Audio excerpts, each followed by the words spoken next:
News 18 Bangla আপনাদের সঙ্গে আমি এই মুহূর্তে রয়েছি তমশ্রী। উত্তরবঙ্গ জুড়ে জ্বরের প্রকোপ, শিশুদের রক্তে স্ক্রাব টাইফাস ডেঙ্গুর জীবাণু। জলপাইগুড়িতে আরও 2 শিশুর মৃত্যু।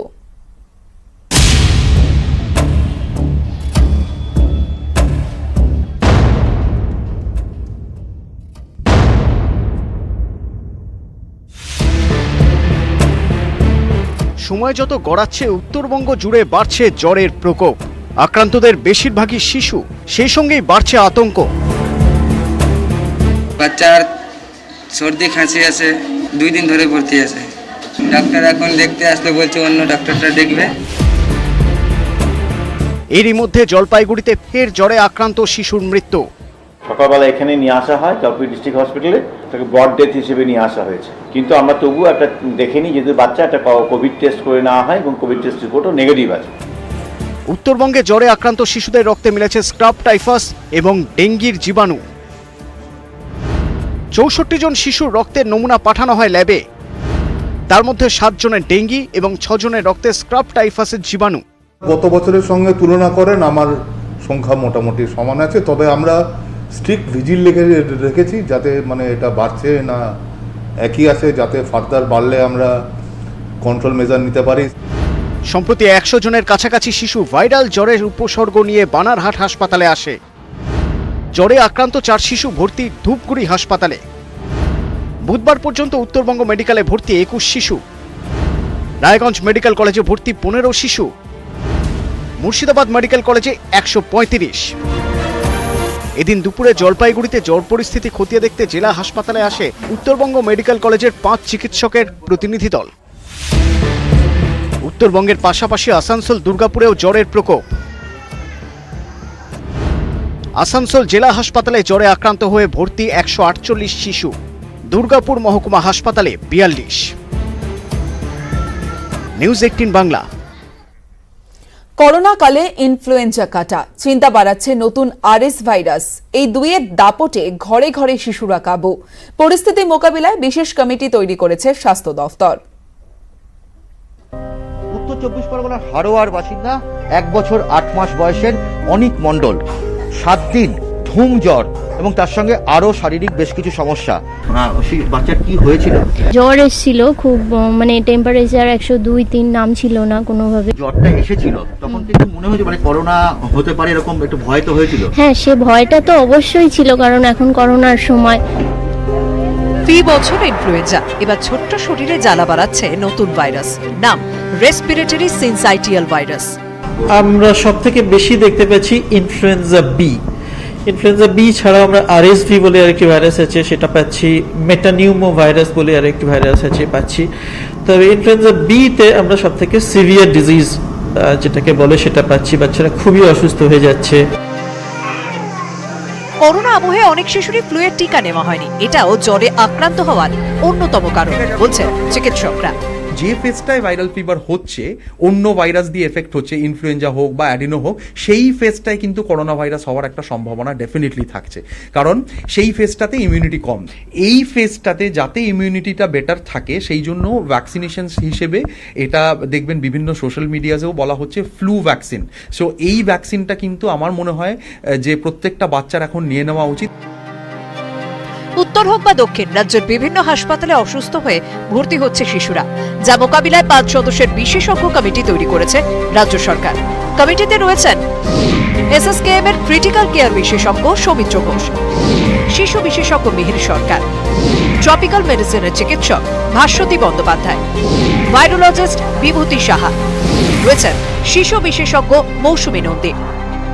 ভাইরাল জ্বরে আক্রান্ত শিশুদের কিভাবে চিকিৎসা করাতে হবে তারই রূপরেখা ঠিক করবে এই কমিটি। ক্যামেরায় সুমন বসুর সঙ্গে অভিজিৎ চন্দ, নিউজ 18 বাংলা। একই করোনা, তার উপর আরো নানা ভাইরাসের প্রকোপ।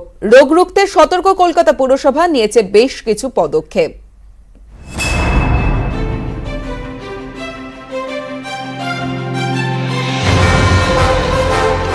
করোনা সংক্রমণে লাগাম পরাতে তৎপর রাজ্য, জোর কদমে চলছে করোনা টিকাকরণ। এরই মধ্যে মশা ও জলবাহিত রোগ রুখতে বেশ কিছু পদক্ষেপ কলকাতা পুরসভার। কয়েকদিনের টানা বৃষ্টিতে সতর্ক থাকার আবেদন। কলকাতা পুরসভার নির্দেশ, স্বাস্থ্য, পানীয় জল সরবরাহ, জঞ্জাল সাফাই ও নিকাশি বিভাগকে সতর্ক থাকতে হবে। প্রতি বড় ও ওয়ার্ডে মজুত রাখতে হবে জল পরিশুদ্ধ করার ওষুধ ও ব্লিচিং পাউডার। পানীয় জলের পাইপে ফাটল দেখা দিলে দ্রুত মেরামতি করতে হবে। পুরসভার ট্যাঙ্ক থেকে আরও জল সরবরাহ। বর্ষার জমা জল দ্রুত সরাতে হবে। জমা জল সরলেই ছড়াতে হবে ব্লিচিং পাউডার। বাড়ি বাড়ি গিয়ে স্বাস্থ্যকর্মীদের তথ্য সংগ্রহ করতে হবে। মশা মারতে নিয়মিত কীটনাশক স্প্রে করতে হবে। মশা ও জলবাহিত রোগের তথ্য পেলেই এলাকায় পরিদর্শনে যেতে হবে। কোথাও জমা জল রয়েছে কিনা জানতেও এলাকায় ঘুরতে হবে। বৃষ্টিতে দ্রুত জঞ্জাল সাফাই করতে হবে। প্রতিদিন স্বাস্থ্য বিভাগের রিভিউ বৈঠক হবে। প্রতিটি ওয়ার্ড ও বোরোর দেওয়া তথ্যের উপর আলোচনা হবে সেই বৈঠকে। ডেঙ্গু ম্যালেরিয়া আমাদের নিয়ন্ত্রণের মধ্যে আছে এবং আমরা চাইছি যে ডেঙ্গু ম্যালেরিয়া না থাকুক, সেই জন্য মানুষকে এগিয়ে আসতে হবে। আমরা তো নিশ্চয়ই করব, আর মানুষকেও এগিয়ে আসতে হবে। সামনে উৎসবের মরশুম, তার আগে রোগ রুখতে কলকাতা পুরসভা এভাবেই কোমর বাঁধছে। বিশ্বজিৎ সাহা, নিউজ 18 বাংলা। আসি অন্যান্য খবরে। অলিম্পিকের সোনা জয়ে এখনই সন্তুষ্ট হতে রাজি নন নীরজ চোপড়া। এবার লক্ষ্য বিশ্ব চ্যাম্পিয়নশিপ। কলকাতায় তার এক্সক্লুসিভ সাক্ষাৎকার নিয়েছেন আমাদের প্রতিনিধি পারাদীপ ঘোষ। কলকাতার মিষ্টি খেতে ভালোবাসেন, জানাতে ভুললেন না সোনার ছেলে।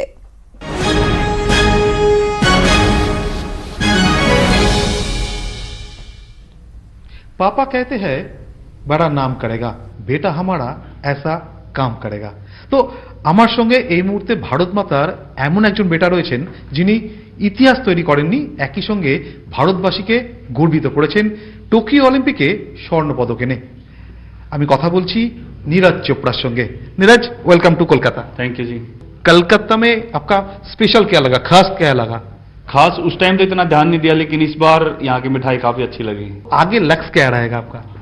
नहीं, बिल्कुल ओलंपिक में गोल्ड मिल चुका है। उसके बाद हमारे पास अगले साल world championship, Commonwealth Asian games, diamond league, उसके बाद 3 साल बाद फिर ओलंपिक्स आ जाएंगे। तो ये तो चलता रहता है, तब तक हमारे जब तक कैरियर है तब तक कुछ ना कुछ आता रहता है गेम्स।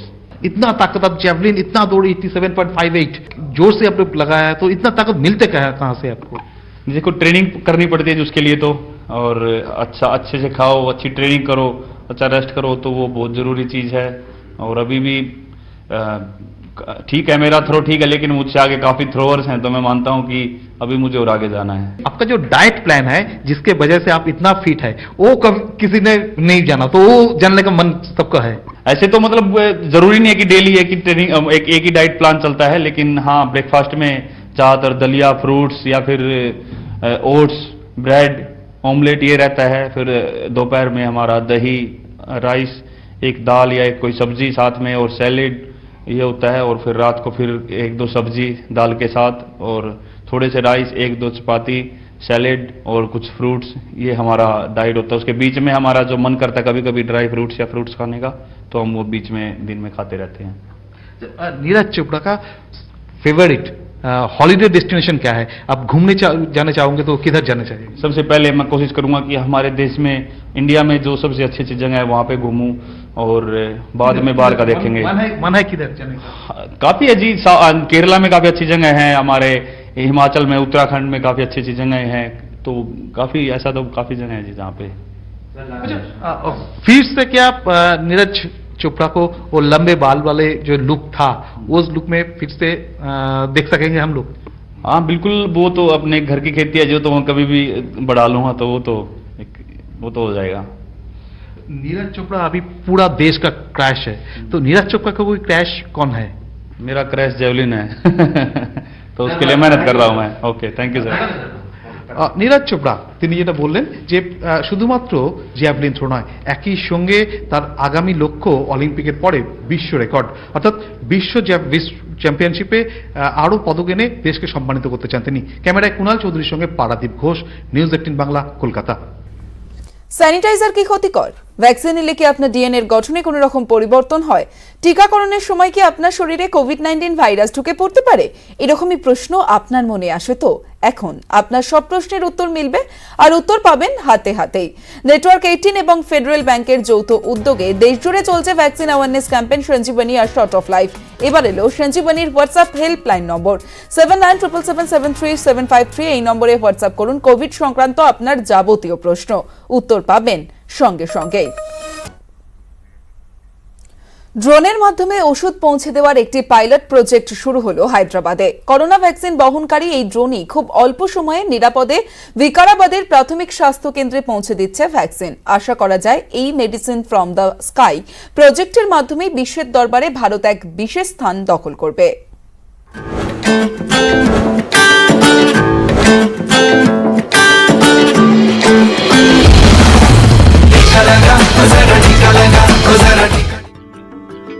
বিকারাবাদ হলো তেলেঙ্গানার এমন একটি জেলা যা ঘন জঙ্গলে ঘেরা। এখনো পর্যন্ত স্থানীয় প্রশাসন এবং স্বাস্থ্য বিভাগের কর্মীরা এই এলাকার প্রাথমিক স্বাস্থ্য কেন্দ্রগুলিতে টিকা পৌঁছে দিতে গিয়ে সমস্যার মধ্যে পড়ছিলেন, যে কারণে সেসব এলাকায় স্কাই প্রজেক্টের মাধ্যমে করোনা টিকা পৌঁছে দেওয়ার ক্ষেত্রে উদ্যোগী হয়েছে প্রশাসন। এতে খুব অল্প সময়ের মধ্যে বিভিন্ন এলাকায় করোনার ভ্যাকসিন ও ওষুধ সামগ্রী পৌঁছে দেওয়া সম্ভব হয়েছে। একই সঙ্গে শৃঙ্খল বজায় রেখে করোনার বিরুদ্ধে লড়াই করাও সহজ হচ্ছে। जहाँ पर पहुँचना दुर्गम है, रोड का रास्ता बहुत अच्छा नहीं है, तो ये एक तरह का एम्बिशियस प्रोजेक्ट है जो अब आगे चल के भविष्य में सुदूर इलाकों में मेडिसिन्स और इसके अलावा ब्लड के सैंपल्स और वैक्सीन्स को ले जाने में मदद करेगा। অসামরিক বিমান পরিবহন মন্ত্রক তেলেঙ্গানায় একটি বিশেষ উড়ান রুটের অনুমোদন করেছে। তেলেঙ্গানা সরকার ইতিমধ্যেই এই ড্রোনের মাধ্যমে চাষের জমিতে বীজ ছড়ানোর কাজ করে চলেছে। আশা করা যায় এই প্রকল্পের মাধ্যমে তেলেঙ্গানা দেশের মধ্যে প্রথম এরকম একটি রাজ্যে পরিণত হবে যেখানে ড্রোনের মাধ্যমে শুধু ভ্যাকসিন নয়, সফলভাবে অন্যান্য প্রয়োজনীয় জিনিস সরবরাহ করা সম্ভব হবে। এই প্রকল্পের সুবিধা বিশেষভাবে প্রভাব ফেলছে রাজ্যের স্বাস্থ্যক্ষেত্রে। সহজসাধ্য হচ্ছে মেডিসিন সরবরাহ। ड्रोन टेक्नोलॉजी को कैसे हम इस्तेमाल कर सकते हैं, उससे लोगों को कैसे फायदा पहुंचा सकते हैं, इसके लिए हमने 2 साल पहले कोशिश की थी।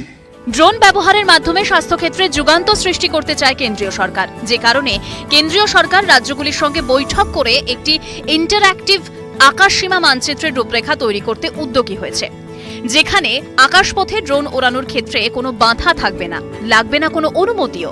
200 মিটার পর্যন্ত উঠতে পারবে এই ড্রোন। একই সঙ্গে রেড রুটে হবে নো ফ্লাই জোন। एक इंटरएक्टिव एयर स्पेस मैप बनाया जा रहा है। उस इंटरएक्टिव एयर स्पेस मैप में हर राज्य सरकार के साथ हम मिलकर घोषित करने वाले हैं ग्रीन जोन, जहां परमिशन के बिना उड़ा सकते हो आप अपना ड्रोन। येलो जोन, जहां परमिशन लेकर हमें उड़ाना होगा, और रेड जोन, जहां उड़ाना पूरी तरह से प्रतिबंध है। ইতিমধ্যেই অসামরিক বিমান পরিবহন মন্ত্রক একটি ডিজিটাল স্কাই প্ল্যাটফর্ম তৈরি করেছে। এটি এমন একটি অ্যাপ্লিকেশন যেখানে এই সংক্রান্ত সমস্ত বিষয় থাকবে একই জায়গায়। আশা করা যায় এই প্রযুক্তির মাধ্যমে মেডিসিন ফর দ্য স্কাই বাস্তব রূপ নেবে ও সারা বিশ্বে ভারতের একটি নতুন পরিচয় তৈরি করবে। নিউজ 18 বাংলা।